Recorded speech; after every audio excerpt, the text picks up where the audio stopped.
From the Broadcast Center at BCIT's Burnaby Campus, this is All Talk Radio. You're listening to 1680 The Crow. Good afternoon, I'm Kiara Collins, and this is your news and sports update to noon with 1680 The Crow. The Conservative leader Pierre Poilievre held a media availability in Vancouver this afternoon where he was questioned about issues relating to police and national security questions, the same concerns brought up during the inquiry into Ottawa's use of the Emergency Act during the so-called Freedom Convoy protest last winter. Poilievre says his position remained the same since before the protest arrived in the city. I think it's possible to support the overall cause of personal free choice in vaccination and the overall cause of respecting the truckers' ability to earn an income while holding individually responsible anyone who behaved badly, broke laws, or blockaded key infrastructure. That was my position before, during, and now. Continuing on with the Emergency Act investigation, a lawyer passed out while questioning a witness. The Public Order Emergency Commissioner lawyer Gabriel Poliquin was guiding an Ontario bureaucrat through his testimony when he abruptly collapsed at his podium. The proceeding was paused and spectators were told to leave. An ambulance was called and later rolled the conscious and upright Poliquin out of the building. Fraser Valley and Somas Perry Farmers says the province is collaborating with them to lower flood risk, according to Agricultural Minister Laura Popham, following a string of storms that destroyed highways, flooded homes and farmland, and resulted in landslides that claimed the lives of 5 people last November. Around 630,000 chickens, 420 cattle, and about 12,000 hogs died in the Somas Prairies.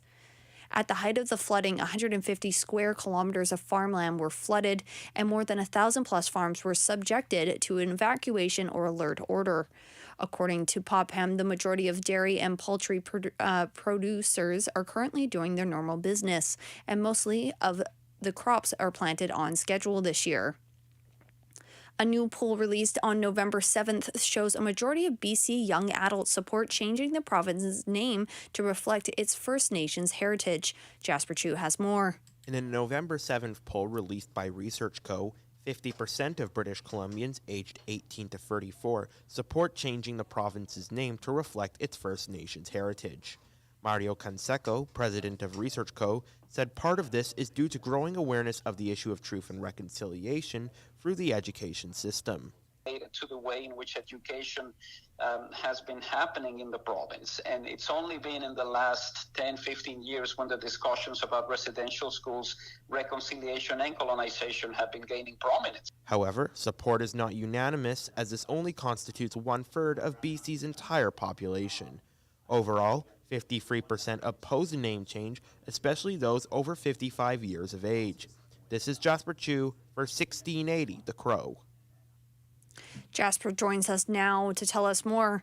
Jasper, could a change of the province's name be a significant issue in future general elections?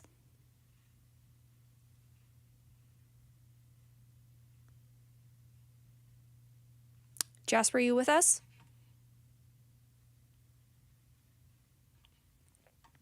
Okay, moving on. A jury reviewed a 2016 police shooting, has made a few recommendations, including better system for scheduling mental health visits and greater training for employees who sell firearms.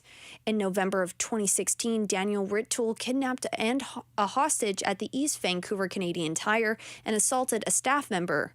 He also tried to steal a pistol from the weapons case. The coroner's inquest looked into his death. Rintoul was shot 9 times after stabbing a police officer who was attempting to apprehend him. Some of the jurors' recommendations are looking at how mental health appointments are booked.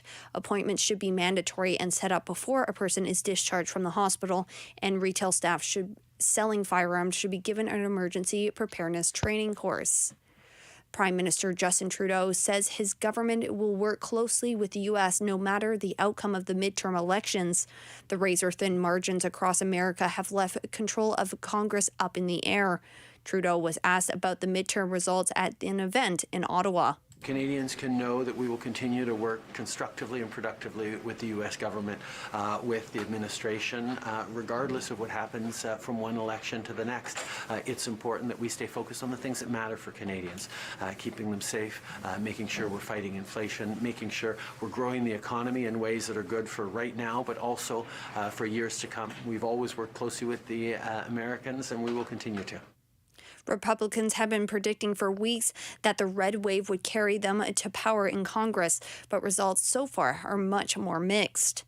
Egypt's government says they have signed collaboration deals totaling in $15 billion for climate change-related initiatives. The agreements include an investigation in clear energy and 8 other initiatives that could cover food security, agriculture, inauguration, and water sectors. U.S. climate envoy John Kerry says his country's plan is offset global carbon emissions by raising cash from private companies to help developing countries shift away from fossil fuels. Our intention is to put the carbon market to work to deploy capital, otherwise undeployable, to speed the transition from dirty to clean power, specifically for 2 purposes: to retire unabated coal-fired power and to accelerate the build-out of renewables. Kerry says the scheme will bring to the power sector the type of broad jurisdictional approach seen in other sectors, such as forestry. Russia's military has announced it's withdrawing from Ukraine's southern city and Kherson and nearby areas. Reporter Charles de Ledesma with the Associated Press has more. The top Russian military commander in Ukraine has reported to Defense Minister Sergei Shoigu that it was now impossible to deliver supplies to the city of Kherson and other areas on the western bank of the Dnieper River that it lies on. Shoigu has agreed with his proposal to retreat and set up defences on the eastern bank. Ukrainian authorities have not immediately confirmed the move. President Volodymyr Zelensky has suggested in recent days that the Russians were feigning a pullout from Kherson in order to lure the Ukrainian army into an entrenched battle. I'm Charles de Ledesma.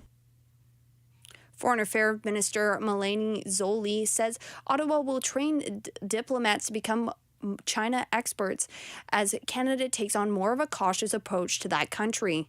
In a speech this morning, Zoli said Ottawa can work with Beijing on topics like climate change, but says China is undermining global security, trade, and human rights. She said that means it's time to find other partners to work with. China is an increasingly disruptive global power. It seeks to shape the global environment into one that is more permissive for interests and values that increasingly depart from ours. Zoli will bring unveiling Canada's long-awaited Indo-Pacific strategy within a month and said it will involve working with Ottawa's allies and finding new ones.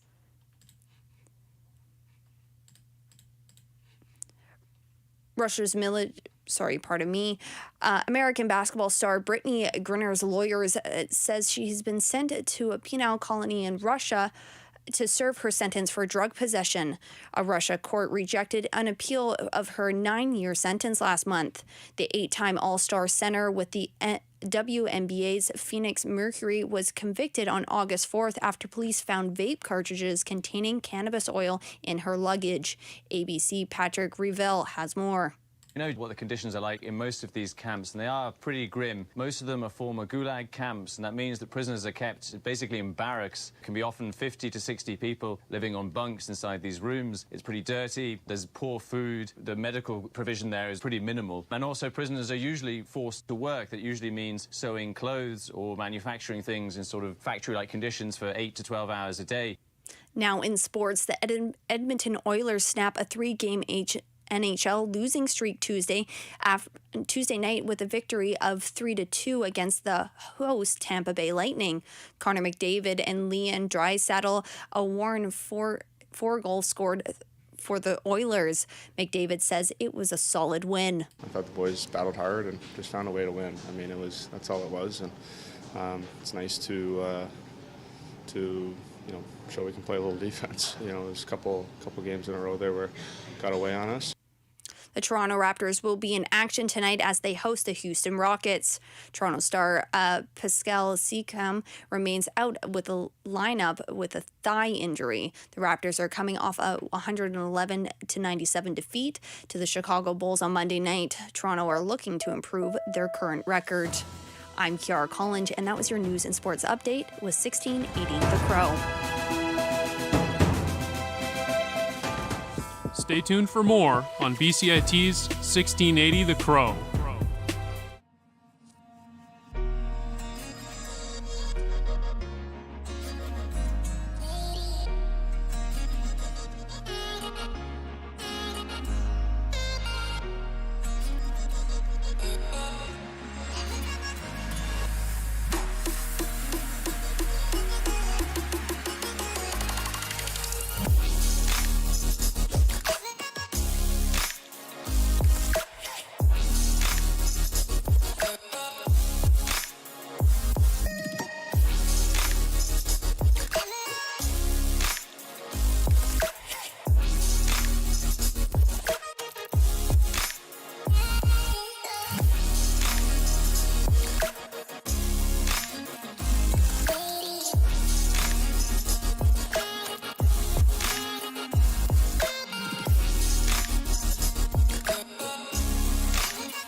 It's extremely important for people to stay healthy and to stay active as much as possible.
Everything is changing to digital. Everything is online. People aren't just waiting for the 6 o'clock news anymore. People want their news right now. They want to be able to go onto their smartphone, onto the internet, and see the news that they want to see.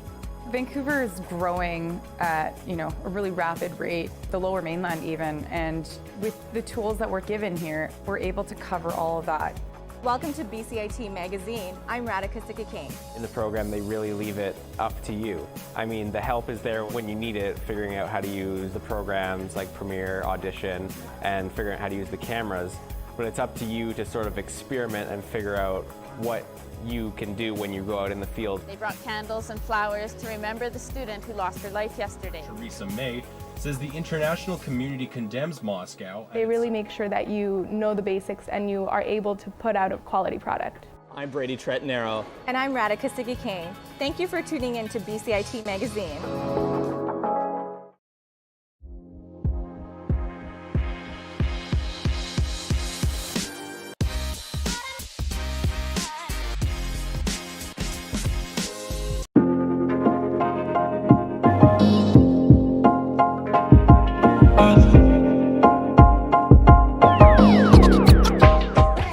Hi, I'm Jasper Chu, a host for 1680 The Crow. Today on our companion call, we're going to be discussing the issue of international students here in Canada.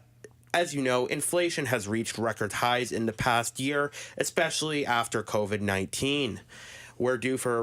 Economists say we're due for a recession, but that aside, international students actually make up a huge portion of Canada's growing economy.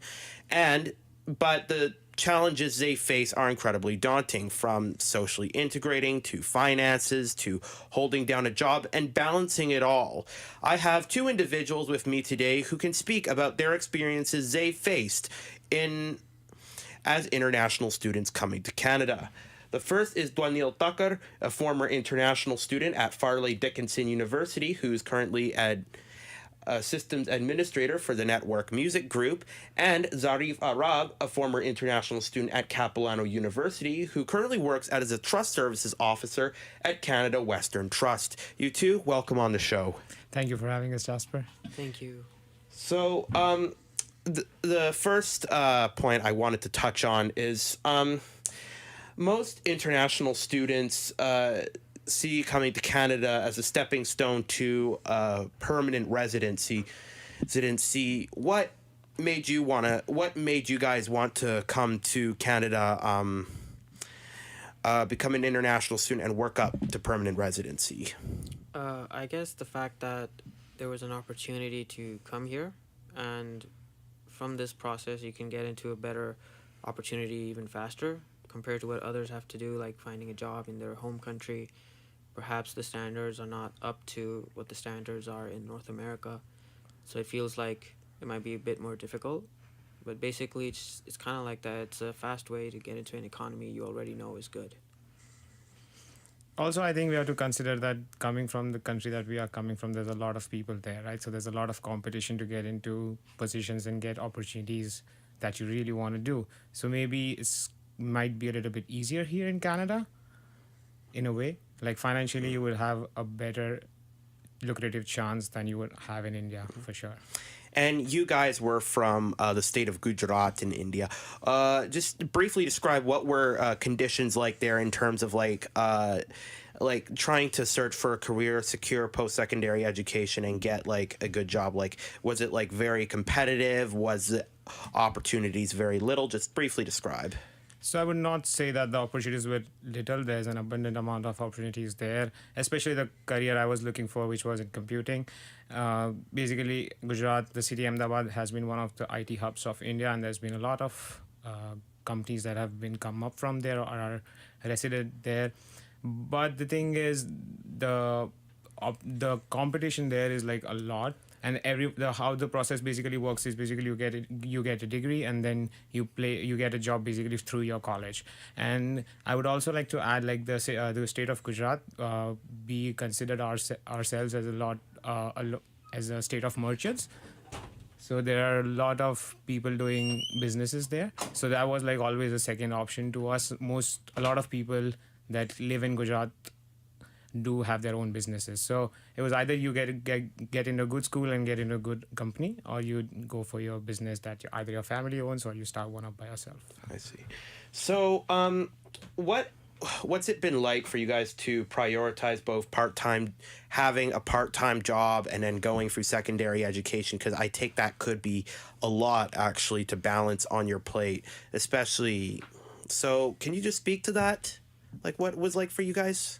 For me, as being a student full-time and, working part-time, I felt like since I actually graduated back in India, so I've studied, I know what I'm studying, I have like a better grasp at the concepts than some other students here might have who are still studying or not yet studying. So basically, I felt like I was qualified to do some of the jobs that were here available, dependent on what kind of educational credential I have.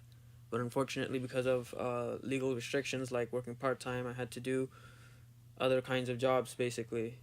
So I would be, I worked at a recycling unit. I was like, you know, picking up bottles and plastic bottles and stuff like that, labor work. And then I worked at a restaurant as a dishwasher, where I met some really awesome people, bro.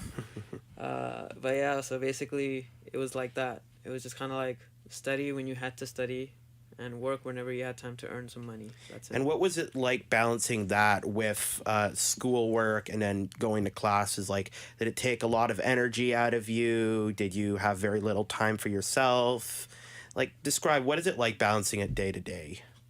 I feel like for like me and for like Dwanil, because we're already graduates, we've actually... Like when you held the part-time job and while you were attending school at the same time? Yeah, no, I'm speaking to that. Okay. So it's like we've already done a lot of the things that we've learned here already. So it's like, you know, it's like our whole undergraduate degree was like a warm-up, and then this was the race, and we did well in the race. You know what I mean? It's like I already know a lot of the things that I've had to learn here. And it's honestly, it's if you choose to focus a little, you can get really good at it if you want to, but it's not like it's the end of the world if you're not good at it. To frame it in a different way, I would say that what he's trying to impose is that the education that we get back home is much more competitive, much more taxing than the education system here. Like the system here much more helps us in the way that we think and in the way that we learn, because we are used to learning like 6 to 7 different courses a semester, and then you come here and you're learning like 3 or 4 for your masters. That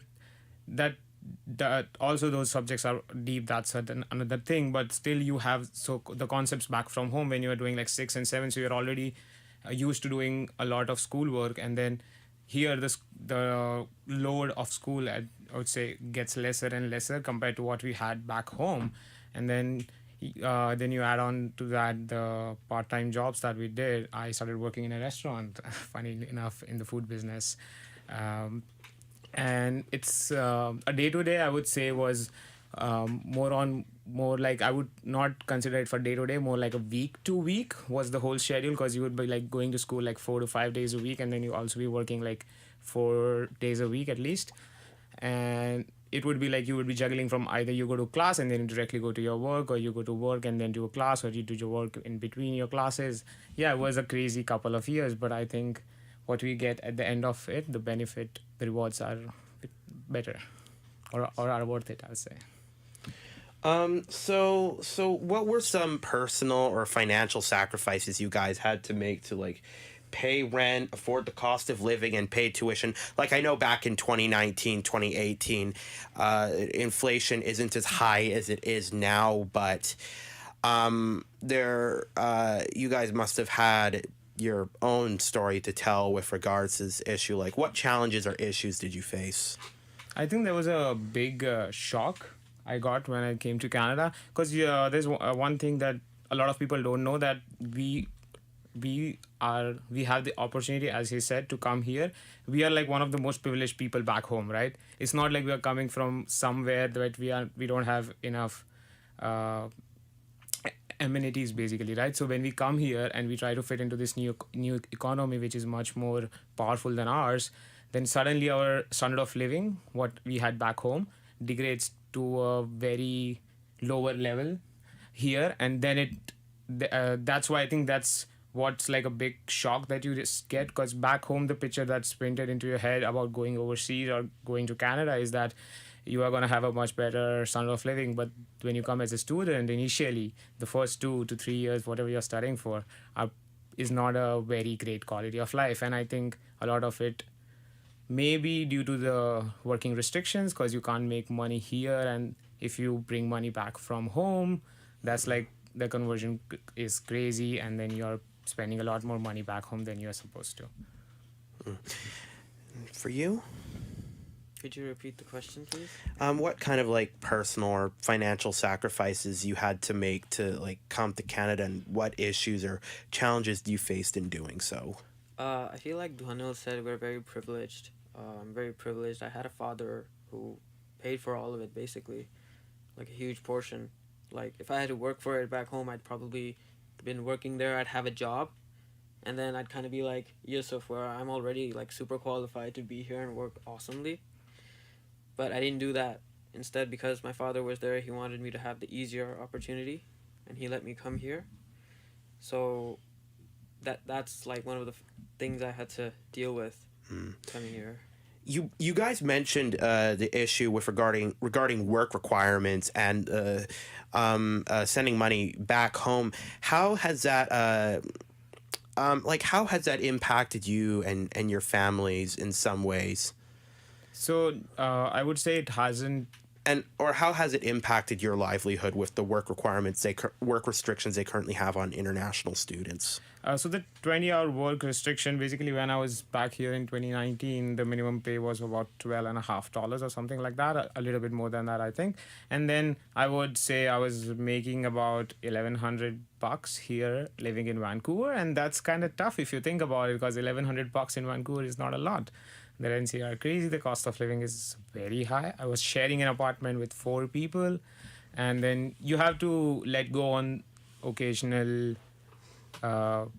recreational activities, right, for a few years, because all your money is either going to rent or either going to food or all other things. And spending money back home was never an option for me when I was studying here, when I was basically a student. But now that I've finished studying, I think I help out my family back home, sending some money, and I'm sure they appreciate it. Probably doesn't make a big difference to them on their day-to-day basis, but it's surely something that adds up to it. And Zarif? Yeah, I'd say the same. I feel like when I was earning like part-time, whatever I would get, I felt like because I had like some assistance from before, I was able to go through it more smoothly.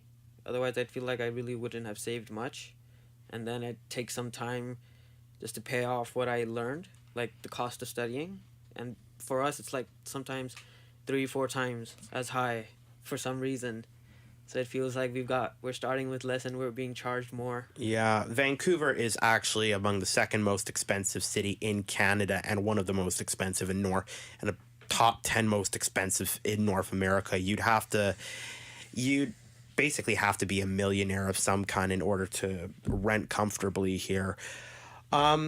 So adjusting to Canadian culture, what was your experiences like becoming familiar with Canadian style English, the Canadian mentality, being around like students who are natively born here? What was it like culturally adjusting to being in Canada?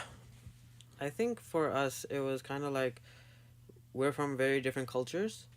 I know it, and you also know it, but like the West has a more known culture in like our parts of the countries, but you guys probably wouldn't have as much knowledge about our culture, right? So we were already prepared for that in a sense.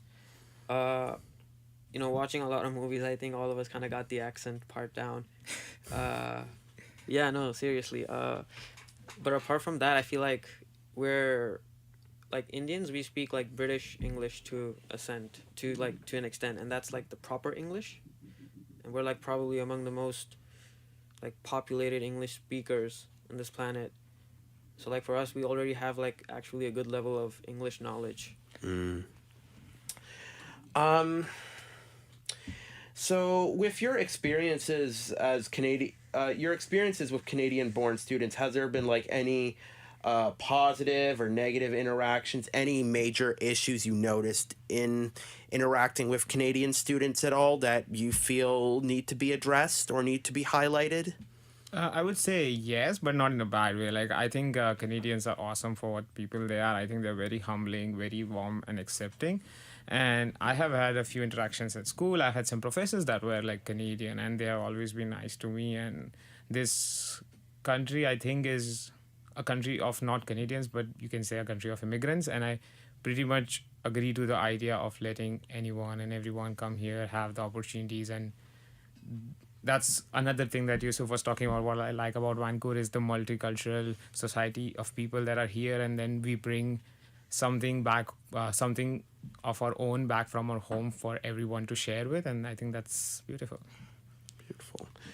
Has there been like any instances of like discriminatory or prejudiced behavior you've experienced, and what was your like first person impression and experience of that, and what are some like the most common discriminatory actions or attitudes that have been put against you guys when you were international students here? Because as you know, there's a huge uptick now in Asian hate crimes, South Asian, East Asian hate crimes. So what's your guys' experience with this? What have you witnessed? What's the most common type? What's like a recurring trend?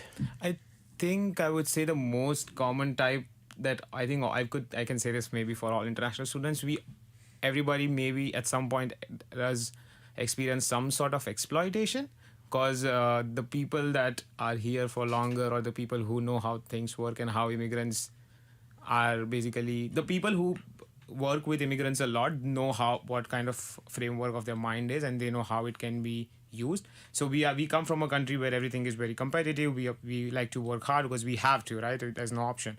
And then we come here, and then when people try to not give us either the same amount of respect as you would give a different person who's either a Canadian or even not a Canadian but been here like longer, has like a Canadian citizenship or whatever, and then they know that because we are students and we have this little hours and we don't get a lot of jobs here, because most jobs are not allow you to work less than 40 hours.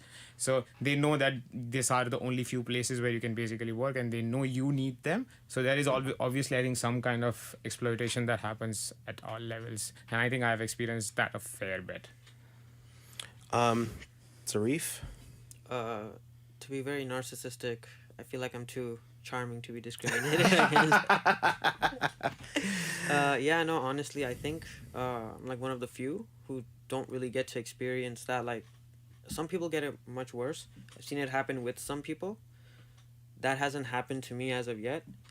But I feel like those instances when that does happen, it really happens like in a really wild situation where there's complete inappropriateness. But apart from that, like if you're well enough, if you stay well enough, you can express your ideals freely, and you can do it calmly. And honestly, I feel like I didn't really have much of an encounter with Canadian students, because everyone in my course was like an international student, and half of them were Indians. So we already knew how things were from the get-go, but we didn't really we weren't all interconnected. We'd meet up for class, we'd have our own groups and stuff, because you're just too busy, and it's tough to just get along with everyone, because everyone has very busy lives. Yeah, and the social aspect of if you get to it, the social aspect is, it's tough because you can't really make friends, because you have these crazy schedules. You're running around classes, you're running around work. So the social life obviously takes a toll, I would say. And we have about 2 to 3 minutes left, if I'm correct.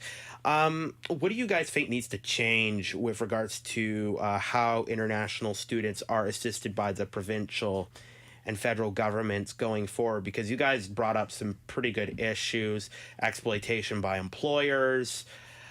What else? Those were one of the issues, and also working hours. What do you think needs to happen going forward? What do you think changes need to be made to better accommodate international students' living situation? I think it's a tough call, if I would say, because right now, I don't know if you know, but the news is from November 15 for a year, they are letting students work more than 20 hours. And I they say it's because of the inflation and they need the workforce, but I think it's a tryout to see how things work. But it's tricky, because if you let students work for 40 hours, then what's a possibility is that students migrate here just for work and not actually for studying. I think that's a tough situation, because if I don't know right now, but looking back, if I had 40 hours to work, I would be probably studying less, because I needed that money at the time. So I think maybe more to see in terms of how the costs can be reduced, or they can be given some kind of a subsidy to help out with school or something like that. I don't know, but yeah. I feel like if they didn't charge international students more, and if we didn't have this working restriction on us, we would probably be able to pursue certain opportunities that would otherwise be available to us, or we could pursue in a manner of speaking, but we are not able to because people don't prefer students as employees. Like for us, we have restrictions, so there's this whole legal aspect. And also I think there's kind of like this belief that you need to have Canadian experience. However, I feel with the experience that I've had in India, I think it's more than enough. Like it's far more I would say it's far more beneficial to companies here that we have experience back home because we know different processes and different workflows. I feel like coming here, you're a more focused person. You don't really care about all these things that are happening sometimes. You just want to like, I want this, I want that, I need this, I need that, and you're doing that, you're focusing on that, you're not worried about these external issues that much. Well, I want to thank you guys so much for coming on the show today. This is a very pressing issue, and having your guys' perspective is very invaluable to this ongoing discussion about how to fix it. Zarif, Dakar, thank you so much for coming on. I hope you guys have a great evening. Thank you, Jasper. Thank you for having us. You're welcome.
I dream a lot about the day that my family will arrive here in Victoria.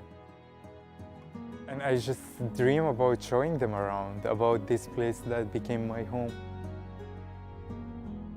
Looking back to that moment, I could not bear the fear in my mom's eyes.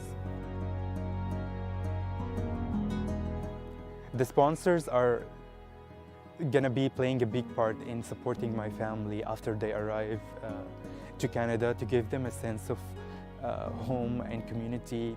So I went to a meeting with Tam and the sponsors at the Intercultural Society, and when I learned the amount of money that needed to be raised to bring his mom and his two sisters here, I was shocked. I was shocked, upset, thinking, why does it have to be so much? We have formed a sponsorship group of 12 amazing individuals and supporters who reside here in Victoria on the island. And we work with ICA, who's a sponsorship agreement holder. They work in coordination with the Canadian government. And these organizations are giving number of seats every year to sponsor refugees. We're so lucky to get a seat finally after 5 years. You know, his family is just at a risk. I have no idea how he manages each day with his mental health. It's actually amazing how he keeps it together. He's such a hard worker. He's been working. I know that he's been not only doing that, but school on top of it and doing exams, and he blows my mind. You know, we don't appreciate how good we have it here in Victoria. You know, we live in a very wealthy place, a very safe place, and now we know with Ukraine, like that was thought to be a safe place too, and now it's not safe. Syria was once thought to be a fairly stable, safe country to live in. I just can't believe the circumstances they have to survive each day compared to even third world other countries that are out there. It's a whole different level of struggle in places like Syria. We had met on Zoom the last week, I think, with his two sisters and his mother, and they are really beautiful people, and they live in appalling conditions right now in Lebanon. They're illegal refugees. They're not allowed to work. They can barely put food on the table. They get by on what TAM can send them in terms of money. There's been quite a few hard days where he just wants to chat with them, and until that moment happens, he has that fear in him of, are they still there? Are they still breathing? And that's a reality for him every hour, every day. اوكي عادي. كيفكم صباحو؟ تمام صباح الخير. صباح الخير. هاي يا مامي. كيفك يا قلبي؟ اشتغلتم كيفكم انتو؟ هاي ماما كيفك؟ I left Syria, there was like an attack from all around the city, from different parties. And I wasn't sure if I would make it, you know, out of there alive or not. Around that time, like it was really harsh. We had over like 40 missile attack on the city within like 2 weeks. So it was really bad.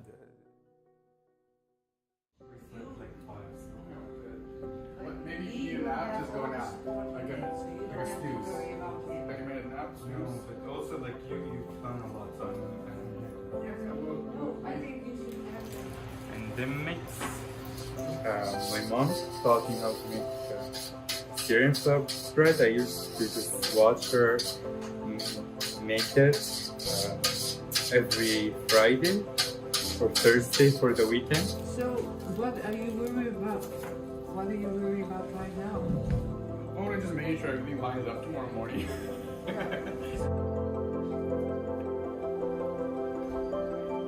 You know, like the GoFundMe page, that's an online thing, and people, you know, can read the story and be inspired that way, but it's to put just the work of making the food and making the scarves and doing the art and people coming together and giving in this more concrete and creative way. Are you excited for today? Yes, it's finally happening. Been lots of planning and lots of preparation and just getting stuff done and lots of amazing friends and people helping. So I'm actually very excited. Not nervous at all, I would say. Just looking forward to just share my story with everyone. So we were just on our way to the souk. Like I had that feeling in my gut that don't go using that road. When I go, I felt like strongly that we should use a different route to get there. And I was telling my mom, we're almost arguing in the street, no, I don't want to go there, let's take the other one. So I insisted. Not even a minute later, just hear a high pitch bombing.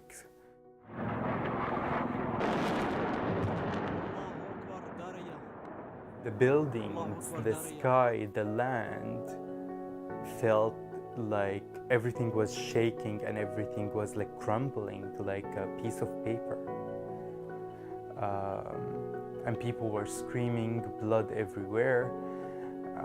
It was really scary. Didn't know if my sisters were home. We didn't know if they are still alive or not. And then we're running and back to our house to see what happened, if my sisters are okay or not. And the minutes felt like ages.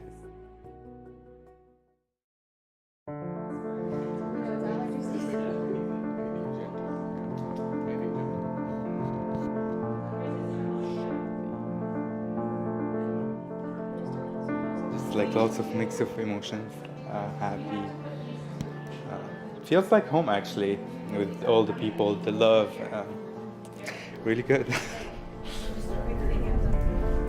All three of my daughters will be here today at one point or another, either as artists or organizers, and we all live in the same city and I see them frequently, and I just can't imagine being separated from my family as Tam is from his.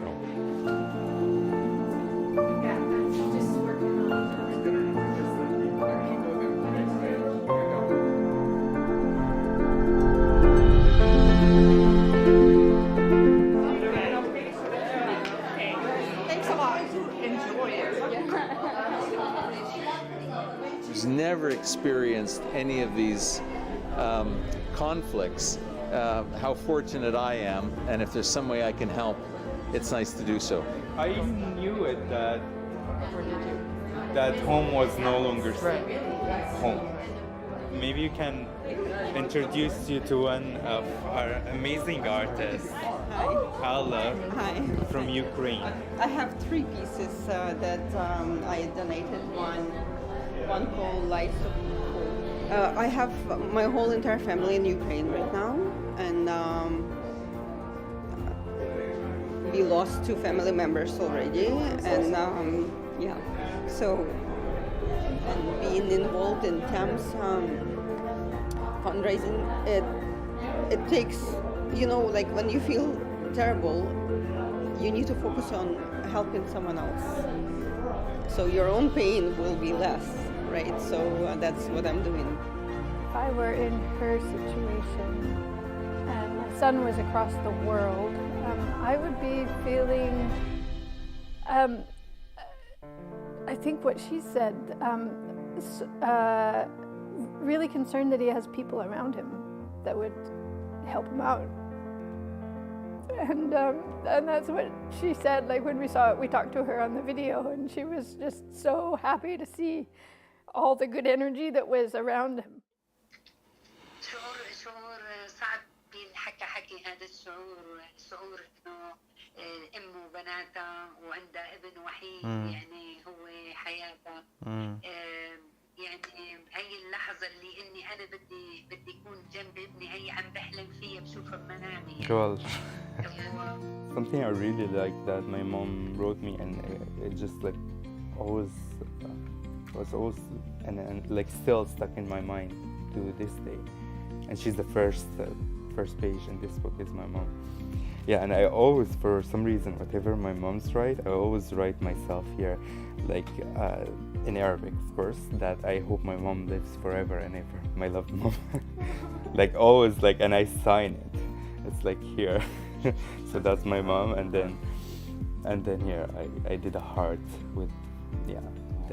So anyway, what she says in here, that life is like a train, and people in each station, they come to, like, you have new people coming and new people leaving. Some people are gonna be good, some of them might not be good, and she's saying, I really hope that your like life, or like your train, your life train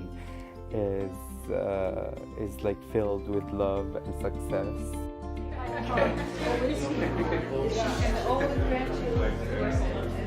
Sold out. Yeah, sold out. Gone. And you know, I always think, like, especially with food, is like, food is love. So I hope people go now, like, after they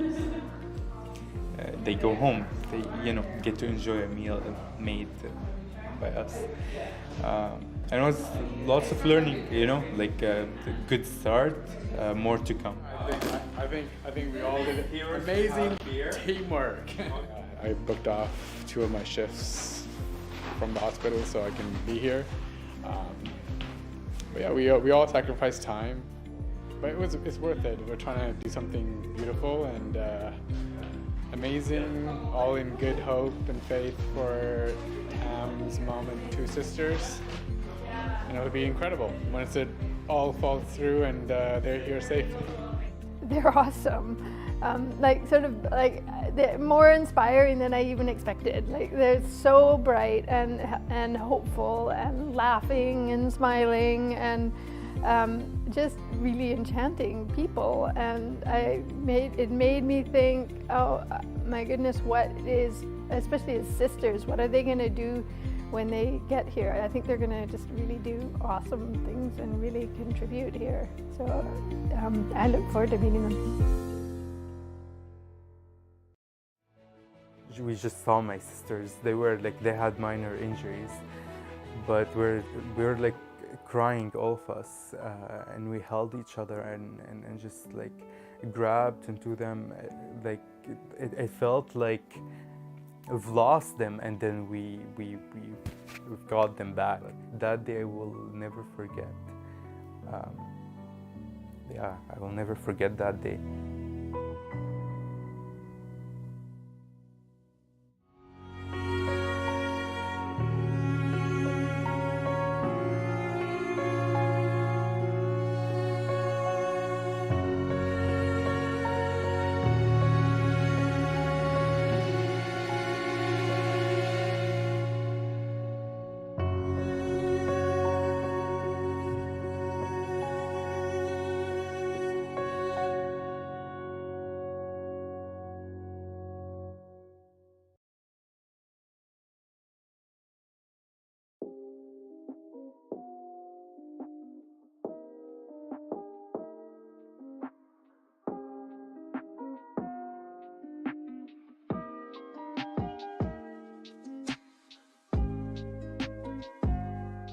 We are Being Gears.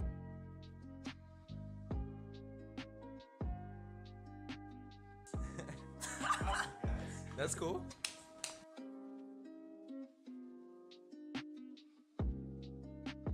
Fashion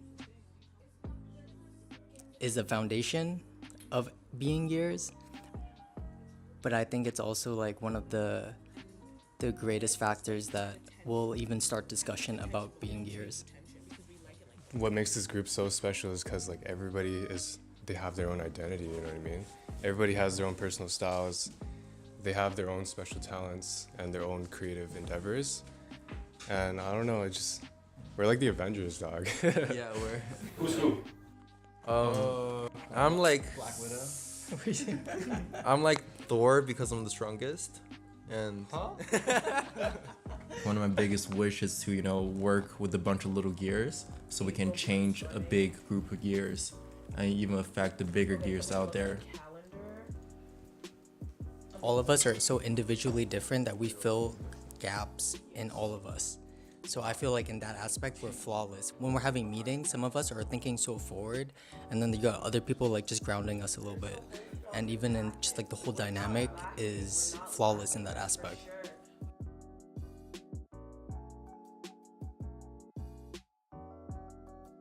The lookbook's gonna be a showcase and also just an opportunity for us to get into the studio way more often. It's a very good starting ground for us to build our own portfolios and show people what we're capable of. Yeah, something like this, I would say, is pretty good for tote bag. Yeah. Like, it's not stretchy, it's sturdy. Fashion actually like brings out a character in you. You know, like when you're feeling good, when you're feeling fresh, you act totally different. You don't have a Sharingan. No Sharingan. I said Sharingan. What do you mean Sharingan? Like my full name is like Nicholas. I never tell people, like I never introduce myself as that. The most fulfilling thing that I can imagine out of gears is seeing other people form their own little groups because of us and just doing things. Like imagine some kids in middle school, high school being inspired to do the same things, even if they don't go anywhere with it. But to start it and just even think about it is super fulfilling. I think we should all just be looking for ways to make money and get grants, get this. If we can get a $2,000 scholarship. It just all goes back to the point of like looking good and feeling good, man. It's as simple you know, as that. It really is, man. So 100%. You know, if we can be like the poster childs for that, to try to promote, that as much as we can.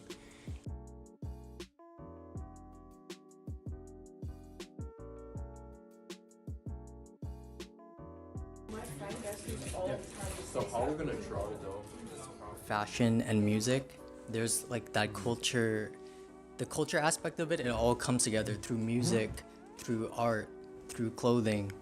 It just, it's very cohesive in that aspect and it's all a part of it. We gotta draw one for the first two items. Okay, can we look at a calendar? Amazing. I think video games for sure, because I used to be a big gamer. Now I have no time, but I used to be a big gamer, and I feel like the way that they build their character design is just through the roof. Like they make something that's out of this world, and I'm like, how can I take that and make it real life? I love Naruto. Just the silhouettes that they carry. It's like very, very, it's like drapey, still kind of on that like Asian, like the kimono type, like squared off sleeves, squared off hems, and cropped and like that type of thing. That was one of my big inspirations before, so I used to always wear like hella crop stuff. Can I say that?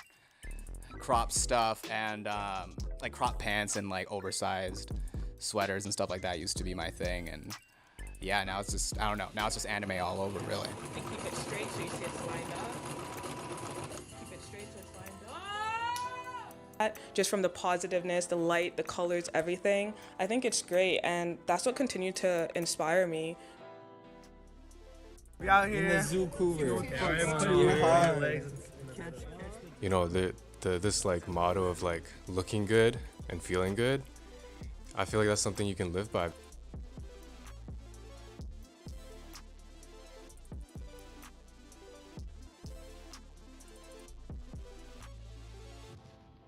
Like, I feel like people always limit themselves in the ideas that they want to do and they never really pursue it. But if we can show that and like, hey, it's getting done by a bunch of kids, yo, that's community right there. You feel attachment to that. Anyone else can do this, but they're not. Who else is gonna do it with our positive attitudes? Who else is gonna do it with this welcoming?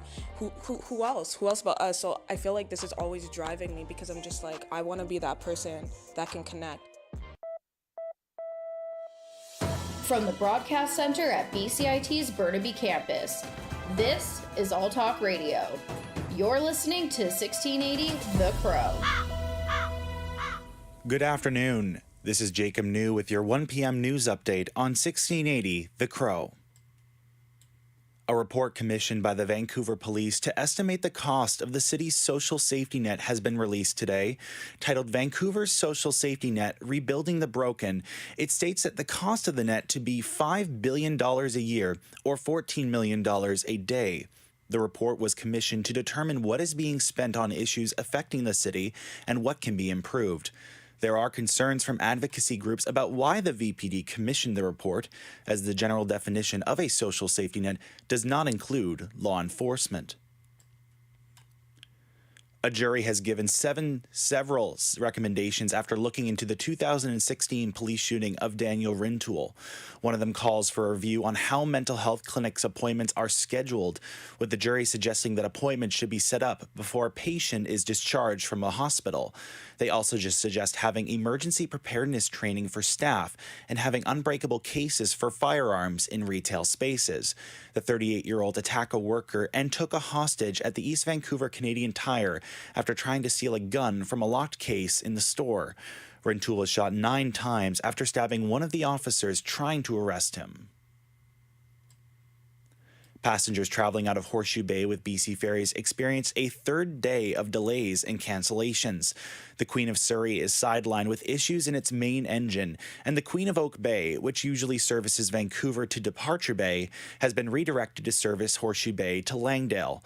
Altogether, 3 round trips have been cancelled between Vancouver and Nanaimo. BC Ferries says that the Queen of Cowichan will run on the route with adjusted departure times, and those with bookings on cancelled sailings will be contacted to fit them on an alternate sailing. The mayor of Coutts, Alberta, says police were caught off guard by a protest at its nearest border crossing, even though he had warned the province before it began. Jim Willett testified at the Emergencies Act inquiry in Ottawa today. He says he emailed Alberta officials on January 27th to warn about a potential blockade and that he received a call the next day. Saying to the effect that I had woken everybody up around there, that they had been in contact then with the police of all flavors, and RCMP's on top of it, and we've got it under control, basically. A convoy of trucks would block the Coutts border crossing 2 days later, and the mayor says the RCMP did not establish a large police presence in response until 3 days later. There's still several U.S. midterm races to be called, which will decide the fate of the Senate. In the state of Georgia, the battle between Herschel Walker and Raphael Warnock will go to a runoff after neither candidate received a majority vote. Other states that are too close to call include Nevada and Arizona. As of this afternoon, the Associated Press has called 48 seats for the GOP and 46 for Democrats. 51 seats are required for a majority. In a victory for Ukraine, Russia's military has announced it is withdrawing from Kherson. Charles de Ledesma of the Associated Press with more. The top Russian military commander in Ukraine has reported to Defense Minister Sergei Shoigu that it was now impossible to deliver supplies to the city of Kherson and other areas on the western bank of the Dnieper River that it lies on. Shoigu has agreed with his proposal to retreat and set up defences on the eastern bank. Ukrainian authorities have not immediately confirmed the move. President Volodymyr Zelensky has suggested in recent days that the Russians were feigning a pullout from Kherson in order to lure the Ukrainian army into an entrenched battle. I'm Charles de Ledesma. Twitter has scrapped a plan to provide a secondary checkmark to public figures and organizations on its platform. The company rolled out the tick mark yesterday, which gave an official designation to accounts representing governments and other public individuals. But today, Elon Musk confirmed that the new checkmark has been shelved. In a tweet, he said, quote, "We will keep what works and change what doesn't," end quote, in regards to new features tested. Twitter's new subscription service, which will offer a blue checkmark to paying customers, is still planned to be introduced in the coming days. We're continuing to see sunny skies today in Vancouver, currently 5 degrees and staying in that area for the rest of the day. Tonight is expected to be clear with cloud arriving in overnight stages, low of -1 with a wind chill of -6. Tomorrow brings a 30% chance of flurries in the morning, then rain showers later, sun and cloud then in the afternoon, a high of 4 with a wind chill of -6. Thank you for listening. I'm Jacob New. That's your 1 o'clock news update on 1680 The Crow.